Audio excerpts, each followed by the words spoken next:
दोस्तों, आपको वह सच्ची कहानी नहीं पता जो हम आपको आज बताने जा रहे हैं। ये एक भूतिया गुड़िया की असली कहानी है। आपने आज से पहले जो भी भूतिया गुड़िया की कहानी सुनी होगी वे सभी असली नहीं होंगी, लेकिन जिस गुड़िया के बारे में हम बात करने जा रहे हैं वो आज भी इस दुनिया में है। इस गुड़िया को कोई भी अपने घर में नहीं रखना चाहता। इसकी वजह जानकर लोगों की रूह कांप उठती है। अमेरिकन लेखक जॉनी ग्रुएल ने सबसे पहले अपनी एक रचना में इसका जिक्र किया था। लेकिन सच ये है कि बेहद रहस्यमयी ढंग से ये डॉल उनकी जिंदगी में आई थी। इसके बारे में जानकर आपको बेहद ताज्जुब होगा। दरअसल बात उस वक्त की है जब लेखक जॉनी ग्रुएल बच्चों के लिए एक किताब की श्रृंखला की रचना करने जा रहे थे। उन्होंने ट्रेजेडी अ सीरीज नामक एक किताब के साथ एनाबेले डॉल को मार्केट में लॉन्च किया। उनकी यह किताब लोगों के लिए बेहद रोचक विषय थी। डॉल के पीछे छुपी अनोखी कहानी ने लोगों को इसे जानने के लिए मजबूर कर दिया। बात उस वक्त की है जब जॉनी ग्रुएल को अपनी घर के बैकयार्ड में ये डॉल मिली थी। जब उनकी बेटी मार्सेला पैदा हुई तो उसी डॉल से वो हर वक्त खेलती रहती थी। जॉनी ने जब अपनी बेटी को डॉल के साथ खेलते हुए देखा तो उन्हें ट्रेजेडी अ स्टोरीज लिखने का आइडिया आया।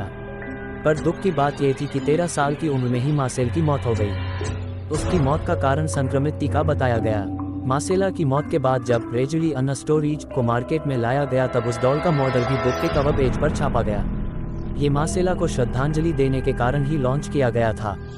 पर हैरानी की बात यह थी कि मार्सेला की मौत के बाद असली एनाबेले डॉल जिससे मार्सेला खेला करती थी वो अचानक घर से कहीं गायब हो गई। जिस रहस्यमयी ढंग से ये डॉल उस घर में आई थी ठीक वैसे ही वो वहां से लापता हो गई। किसी को नहीं पता था कि वह गुड़िया कहाँ गई। मार्सेला ने उसके बारे में पता लगाने की काफ़ी कोशिश भी की लेकिन उसका पता नहीं चला और फिर एक दिन वो असली डॉल एक एंटीक शॉप में मिला। ये बात है साल 1970 की। एक नर्सिंग स्टूडेंट जिसका नाम था डोना, उसकी मां ने डोना को ये डॉल गिफ्ट की थी। लेकिन डोना ने डॉल को पाने के बाद से ही उसमें कुछ अजीब चीज़ें नोटिस की। डोना ने देखा कि डॉल अपने आप ही पोजीशन चेंज कर रही थी। कभी कभी डोना डॉल को एक रूम में रख के कहीं बाहर जाती थी तो वापस लौटने पर वह डॉल उसे वहां नहीं मिलती थी। तलाशने पर उसे वो गुड़िया घर के किसी दूसरे कोने मिलती थी। एक दिन डोने ने कमरे में लौटने के बाद देखा कि डॉल के हाथ और पीठ पर खून के धब्बे लगे हुए हैं।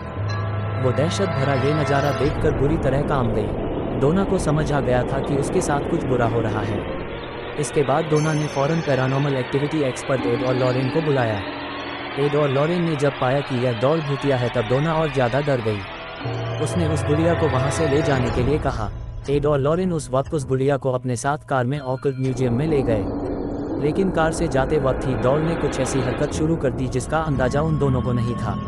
दरअसल गुड़िया ने अपनी पूरी ताकत से उन्हें रोकने की कोशिश की। गुड़िया ने बार बार डॉल कार का स्टीयरिंग घुमाने की कोशिश की, मानो कि वो उन्हें कहीं और ले जाना चाहती है। बड़ी मुश्किल से एड और लॉरेन अपनी मंजिल तक पहुंचते हैं। एड और लॉरेन उस शापित भूतिया डॉल को अपने म्यूजियम में मंत्र से एक कांच के बक्से में बंद करके रख देते हैं। माना जाता है कि आज भी उसकी भूतिया ताकत एक्टिव है। इसी कारण से उसके पास किसी को जाने नहीं दिया जाता। दोस्तों, आपको स्टोरी पसंद आई हो तो लाइक एंड सब्सक्राइब करें।